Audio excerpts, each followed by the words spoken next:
what often happens is that we end up in a codependent relationship with the business where anything that happens in the business or doesn't happen in the business basically hijacks our state, hijacks our emotions, hijacks our thinking, hijacks our feeling, hijacks just our state of being as a whole.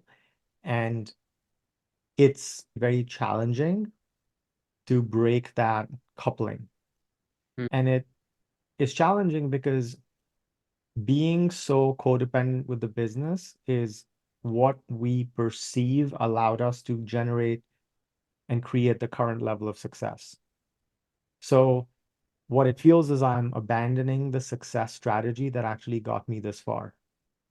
And for most people, that success strategy is almost a compulsive level of obsessiveness, really doing everything in our power to change certain outcomes in the business, thinking about it constantly, worrying about it constantly, being very anxious about certain problems being solved, impatience, frustration when something doesn't change. And all of that is a control mechanism. The control mechanism exists because on some level, we think that our well-being is dependent on the business. It's tied to the business. And that is, and I'll just start off by being very direct, that is a fabrication. That's an illusion. And most entrepreneurs, most of us, we create businesses initially to solve the problem of I need to create more safety, financial safety, relational safety in terms of, when I'm in control, I feel more safe. I need to prove myself. I need to do the thing that proves the naysayers wrong. And so much of who we are becomes inextricably linked with the state of the business. And so if the state of the business is great, then our state is great. If something Mm-hmm. bad happens, if there's a setback, if things aren't going the way we want, then we drop to match it. So the root of this pattern is, again, in our childhood, because when we are kids, we operate in a codependent relationship with our parents, with our caregivers. We are totally reliant on them for safety. We're totally reliant on them for stability. We're totally reliant on them for nurture. We're reliant on them for shelter. We're reliant on them for food, sustenance. We're reliant on them for approval, belonging, connection. And human babies are the most dependent across pretty much the entire mammalian animal kingdom. Giraffe is born, giraffe lands on its feet and very shortly can basically operate independently of mommy giraffe. So we ideally go through a developmental journey where when we're really young, we're hyper dependent, right? We have no ability to take care of ourselves. Ideally, as we grow, we become more independent.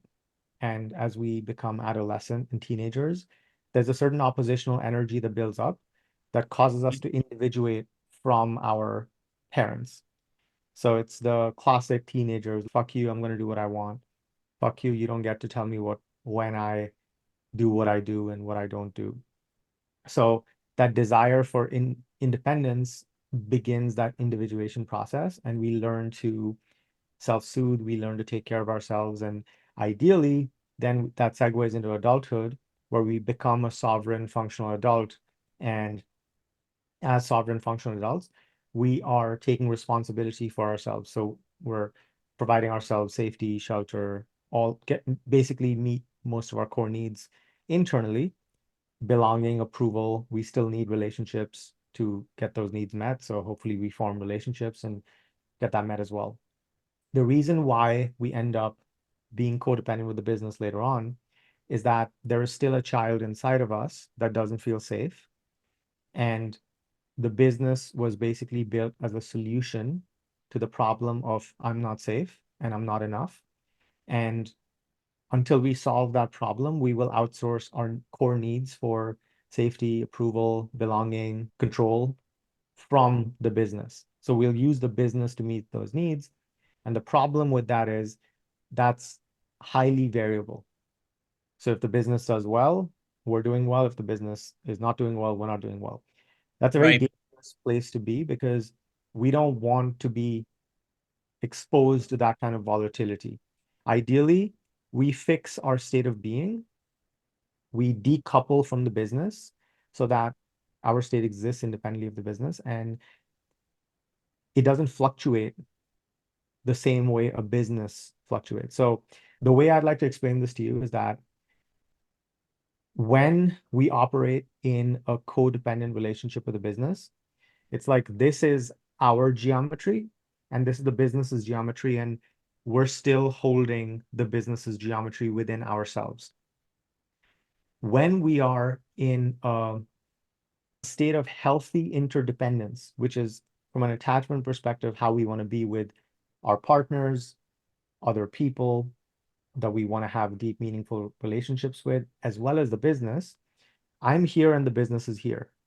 And maybe there is a point of contact because I'm still connected to the business. I still need to make decisions and be present inside the business. But the geometry of the business is independent of me Mm-hmm. energetically.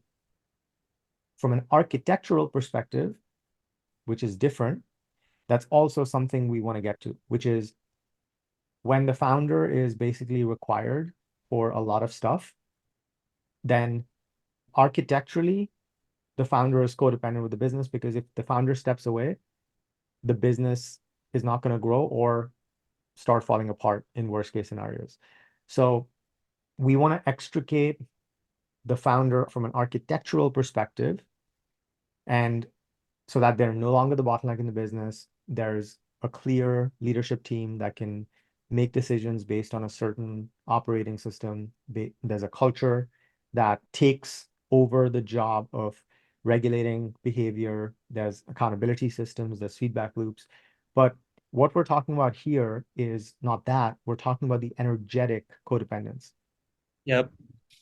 So where do you feel like you've outsourced your core needs of safety, well-being, control to the business? So there's a couple of things here, right? One, we have to get this very clearly established that if this business dies tomorrow, you'll be okay.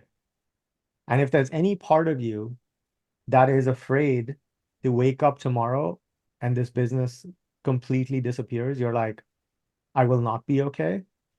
That is going to cause you to be codependent with the business. That's going to cause you to death grip it. And your mental and emotional state will get warped and distorted, which means you're not going to make good decisions. And it's not a fun way to create growth. We have to clean up our internal architecture to be in right relationship with the thing. And that's why this is the foundational work, right? We can build a skyscraper, but if the Mm-hmm. foundation is not congruent with how high we want the skyscraper to be, we can focus all our energy on making the building higher. It's not actually ever going to lead to what we want because something or the other will bring it back down. Yep. So my vision for you is a place where you're so fully integrated and whole and at peace with yourself that you're not outsourcing your well-being from anything outside you, and your relationship to the business is very clean and clear. So the quality of your decision making and the moves you make and how you show up is com at a completely different level where you just see so much more. There's less gunk on your eyeglasses, and there aren't so many sandbags that are pulling every decision point down and acting different force vectors on it. So the whole thing is actually way more efficient. I was just talking to a client and he realized over the past year that he built the company to finally be good enough for dad and to basically optimize for how people would see him, making business decisions that would allow his mates to see him in a certain way. So he Hmm. realized that this whole, like, all of success to him was being perceived in a certain way, and failure was losing faith. Like, what are they going to think of me? And Right. he realized that he built a prison of a life that wasn't true to him. And we were talking about what would be like if this isn't what you forced yourself to do. And it was like, oh, wow, I feel so liberated. I feel so free. And then I could actually start asking myself the question of what do I actually want? So that's an example of the business is serving a different purpose. And the business wasn't growing. And I was like, the business is actually serving the purpose you built it for perfectly. It's giving you the optics that you wanted. So actually, if you evaluate it with the right KPIs, it's very successful. But the KPI that you're looking to evaluate it, which is revenue and profit, it's not successful, but that's not why you built it. So we either change the relationship or we Hmm. change the architecture of the business to support the KPI that is actually more meaningful to you now at this point in your life compared to when you started it. Hmm. So as you change, as you don't need to use the business to distract yourself, the business will have to change. The architecture of the business, the geometry of the business will have to change to reflect the shift in you. And the challenge that I see in most businesses that are trying to scale is that they try to do one independent of the other. So this is why we want to do both hand in hand, because in my mind, this is very tightly coupled. Like your psychology is very tightly coupled to how this business is